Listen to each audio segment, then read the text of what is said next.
Oh, you're awake. Well, hi there. Don't mind me, I'm just dragging you. You know, you come into my house uninvited, and I try to put on a great show for you. I mean, I rose the dead to reenact Hamlet for you. That's not easy to do, and all you did was sit there and scream in terror. I mean, that was very rude. Then you ran into a wall and passed out. Well, I'm gonna make you better. Don't worry. I'm taking you to my asylum. Oh, stop with the whining. And ignore those screams. They're nothing. Oh, that music? That's where I'm putting you. You'll be sharing a cell with Straightjacket. No, stop. He's not a crazy lunatic. He's a doctor. He's a psychiatrist. Kind of. I think. He's a doctor or something. Oh, don't worry. He may bore you to death, but he won't do anything. In you go. Enjoy.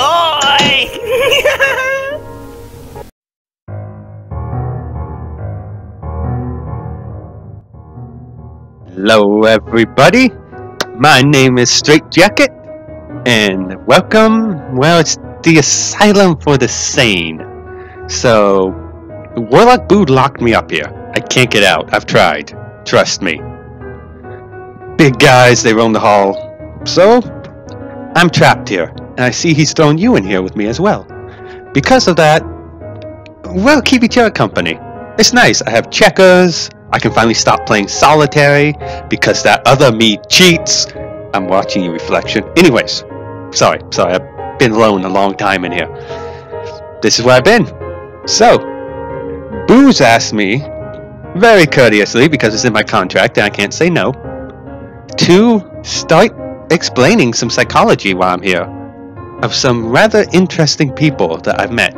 It's been a good way to kill time. And since you're trapped here with me, I guess you have no choice but to listen. So let's get started. My first subject of interest is Norman Bates from the movie Psycho. Before I go forward, even though this movie came out in 1960, in the 1960s somewhere anyways, I know there are plenty of people who have not seen this classic horror movie. And if you have not, I recommend you watch it. It's an amazing movie. I don't want to give you any spoilers. You may go over to that TV in the corner. I'll sit here, you watch the film, come back when you're ready. What am I gonna do now? I could read it, I've read all these books. Damn it, Solitary again? No. Oh, don't mind me, just think out loud. Oh, you're done? Okay. Time to get on to the subject at hand. Norman Bates. Now, we will be discussing the end of the movie several times in this, so I apologize for any spoilers if you didn't get that far. I had you watch the movie in the corner. I mean, really? Okay, fine. So, at least read the synopsis, please. Thank you. Wow, you read fast. Okay, now.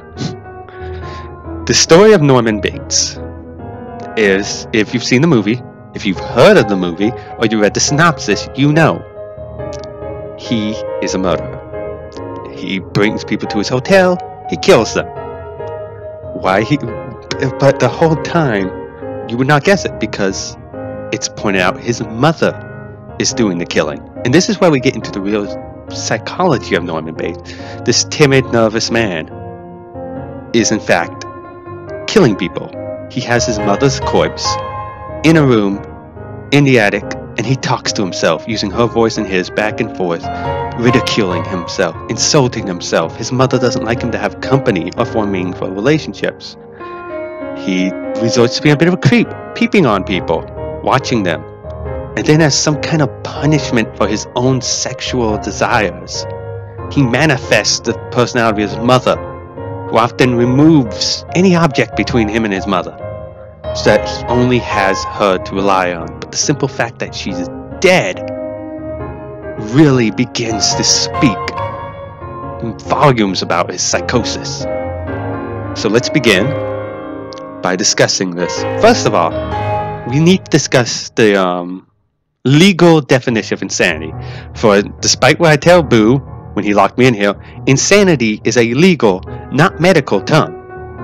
Insanity is defined as being unaware or out of control of your actions, being disconnected, having a warped view of reality, so you almost aren't responsible for the crimes you commit.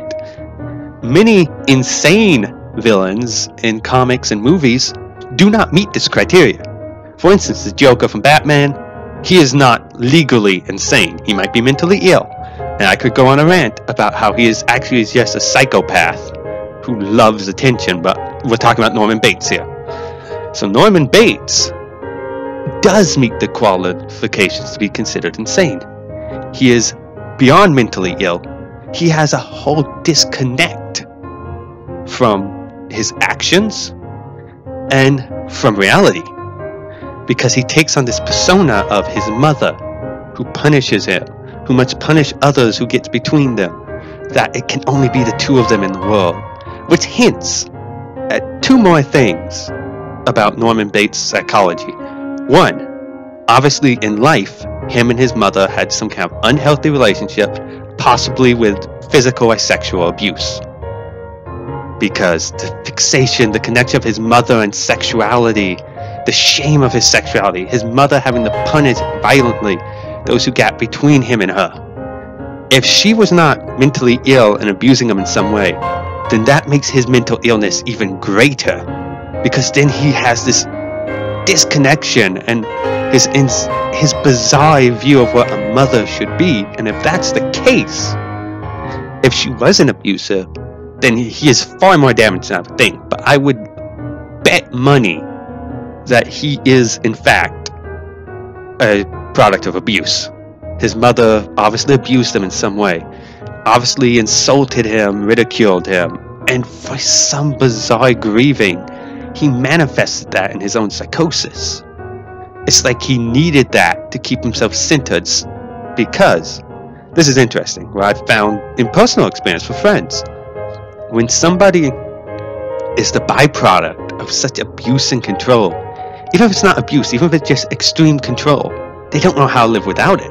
They get filled with fear and anxiety and nervousness. So even if they could remove themselves from the situation, they don't. They stay in that situation because it's what you know. It makes you feel safe. It's how you grew up. And we will always paint that with rose-colored lenses, even if it was abusive, because it's what we know. It's what we know as normality and safe. And at the end of the day, most humans just want to feel like everything's normal, even if that means abuse. And that's horrible, but it happens. So, for his own security blanket, he stayed in this horrible situation. He could leave. It sounds like his mother guilt-tripped him into doing it. She could have had borderline personality disorder. And while borderline makes it not sound serious, it is an incredibly difficult mental disorder to deal with, to have. Treating it is incredibly difficult. I've had friends with it. I had a grandmother who we think had it, and it's hard. And it can result in lack of impulse control. I have found people with this disorder tend to push people away. They want to control people. They want to keep them on the foot, but some kind of insecurity or some problem with them makes them lash out at these people, eventually pushing everyone away from them. But there are some people that are able to hook into and keep with guilt and sadness, and by beating them down, they don't want you to leave them. If you're not strong enough, they will beat you down. And this is untreated. Treated people are usually fine because they're on medication and they're doing well. But untreated, they'll beat you down, they'll keep you underconfident and guilt you into staying connected to them even when you shouldn't. And I think that's what happened with Norman and his mother. But Norman's mental disorder goes beyond that. On one hand, you could pity him as an abuse victim, but the violence he causes, this second persona he creates, it's reminiscent of dissociative identity disorder, or as many people used to know it, multiple personality disorder. Now, Hollywood has a huge track record of getting this disorder wrong. Case in point, Norman Bates. It's like two completely opposite people. It's like he's made himself two people, but that's not how dissociative identity disorder works. In reality, dissociative identity disorder, it's complicated. It's like really complicated. I don't know if psychologists still debate if it exists or not, but for a while they were. in the theory, because we are different people every day. That's human nature, or pony nature if you want to get picky, or whatever the hell Discord is nature. When we're put in this situation, you're a different person at work than you are at home. You talk differently, you react differently, you joke differently, you tell different stories. Not that the you at work is a lie, but it's that this is how I act in this situation, this is how I have to act in that situation to continue going forward in life, because we are pack animals. Now, people with dissociative identity disorder, because for a normal person, it's all you. It's all different parts of your personality. They're all you. You're not lying, you're not putting on a face. There's just a different side of your personality you have to let out in different situations. A person with dissociative identity disorder, and please in the comments, correct me if I'm wrong. Please, I want to learn. If I am incorrect, I appreciate the feedback. I do. It teaches me. It makes me better at my job. But it's interesting because those people, it's like they don't realize that's all them. It's like they really do see themselves as different people. If you put them all together, they're all part of who they are. Usually, I don't know if this is, but psychology changes every year. They change books, they discredit things, they find out, oh no, there's more evidence to support this. It's fascinating how it changes. But it's interesting because dissociative identity disorder, in movies, they really show it as if it's a completely different person living inside you. But in real life, it's interesting because usually there's a personality that's another gender, there's a personality that's a child, and there are other ones that repeat. Usually women have more personalities than men. So it's interesting. So in one regard, showing Norman Bates taking on a female persona is accurate. However, they truly set it up like these are two separate people almost inhabiting a body, which isn't the case. And it's worth noting, no doubt, that negativity from his mother, that abuse, he internalized it in himself. A part of him feels that's all he is, that he deserves that poor treatment. So when his mother manifests that part of those negative feelings in his mind, and that hatred yet dependence on his mother, it results in him continuing that treatment to himself.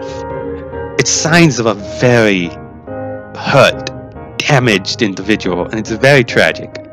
Again, it's not shown fully realistically in the movie, but this was also in the 60s. Psychology at the time was very young, and the way it was handled was completely differently than we would handle it nowadays. For instance, asylums don't exist anymore. We have mental health hospitals. Well, except for this asylum, but Boo set it up, not me, so maybe that's why I'm stuck here. He is a ghost. He's pretty old. He'd probably he might be from the 60s, I don't know. Or he might just not like being with the times. He's not hip, yo. But anyways, so yeah, that's why we're in this asylum. We can't leave, but yeah, anyways, back to what I was talking about with Norman Bates. The asylums at the time, because this asylum is, I can't leave, but I'm being treated pretty nice, actually. But the asylums of the 60s, you had lobotomy, electroshock therapy, all kinds of things we would say are actually, we still do electroshock therapy in certain situations, but it's completely different than it was back in the 60s.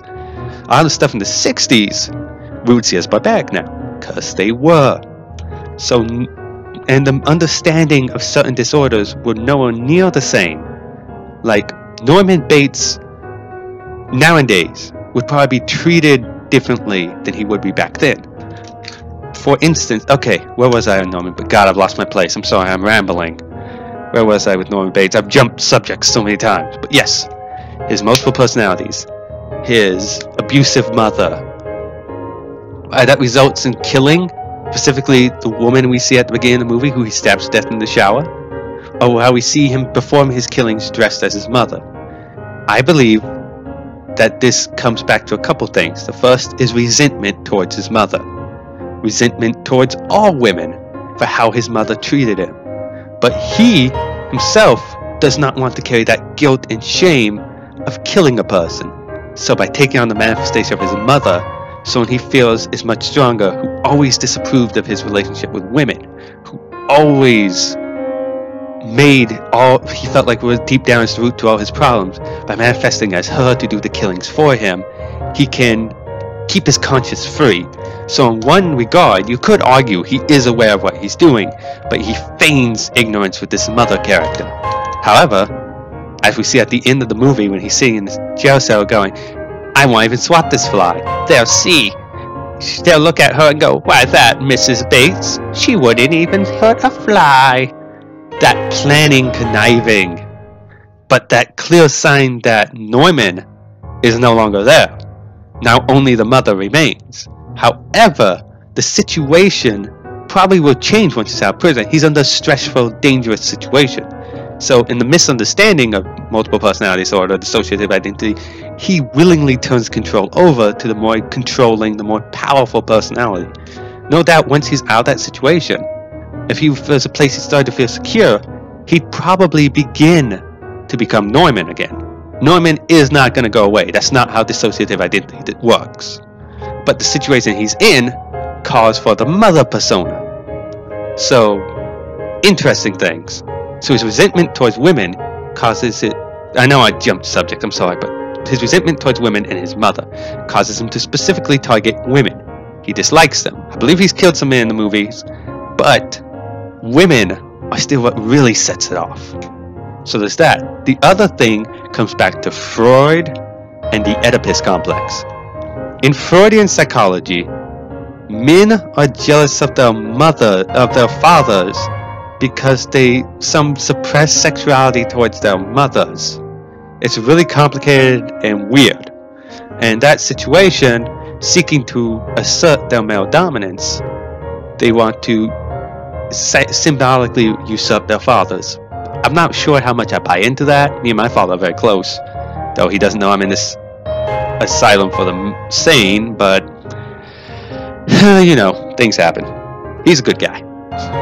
Anyways, so this theory,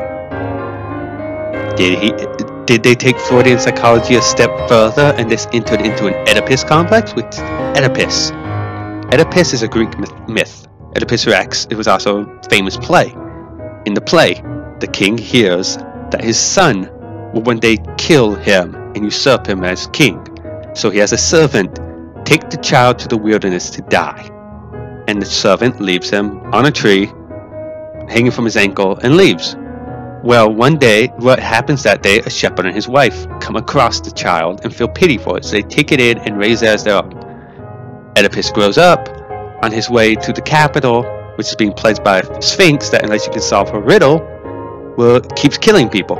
The king happened to be going down the road. They got in an argument when they bumped into each other, not knowing who each other was. In a fit of rage, Oedipus ends up murdering the king. He ends up coming to the kingdom. He ends up meeting the beautiful queen and hearing their plight. So he goes, I will solve this. What he does is he goes to the sphinx, he solves the riddle. He becomes king and marries the queen unaware she is his mother and has daughters with her. Eventually, he is obsessed with finding out who killed the king because he feels it's the right thing to do and he needs to know. He can't let this go. He eventually discovers it was him. The king was his father. He's having sex with his mother. If I'm not mistaken, his mother kills himself and Oedipus blinds himself and puts himself in exile, destroying himself. Since then, Oedipus complexes in popular culture have often referred to a man wanting to bone his mother. Perhaps some of Norman's confusion with his mother and sexuality and this possible Oedipus complex have resulted in some repressed sexual desire for his mother or some desire to dominate her and control her through a sexual impulse. All possibilities. Again, this is all speculations. I don't have Mr. Bates here to interview him myself. And I mean, it would be a little weird to have me interviewing this black and white character. I mean, I've seen some weird stuff in this asylum, but that off in the corner would be a little too weird. I mean, it's happened. There goes that guy now. Yeah, he's monochrome. I don't know what's up with him. I mean, I've been trying to understand him, but yeah, everything around him is black. Anyways, yeah, the cell door is open. Why don't I leave? That's a very good question. Why don't I leave? I mean, I could just walk out the door. I mean, the security here is pretty lax, but, you know, it's kind of relaxing here. I mean, this asylum's pretty cozy, but... Oh god. Do I have Stockholm Syndrome? That's another video. Back to Norman. So, Norman. Possible Oedipus complex. Misinterpreted dissociative identity disorder. Does he meet the requirement to be labeled legally insane?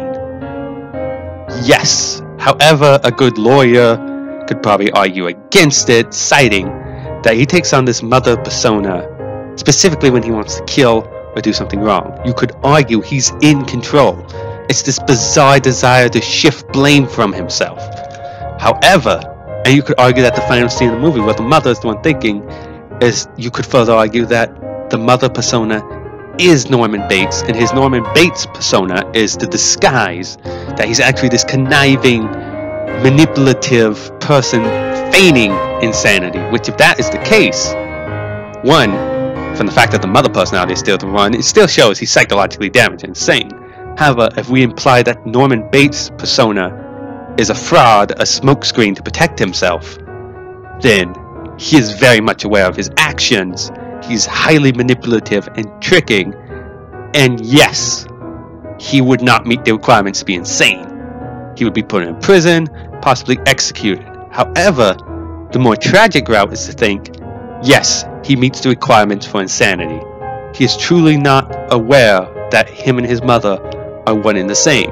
He is acting out these bizarre subconscious impulses and revenge fantasies on his mother through this complex, contradictory viewpoint of, I hate her, I want to punish her, but at the same time she's my protector and she'll keep me safe from the world.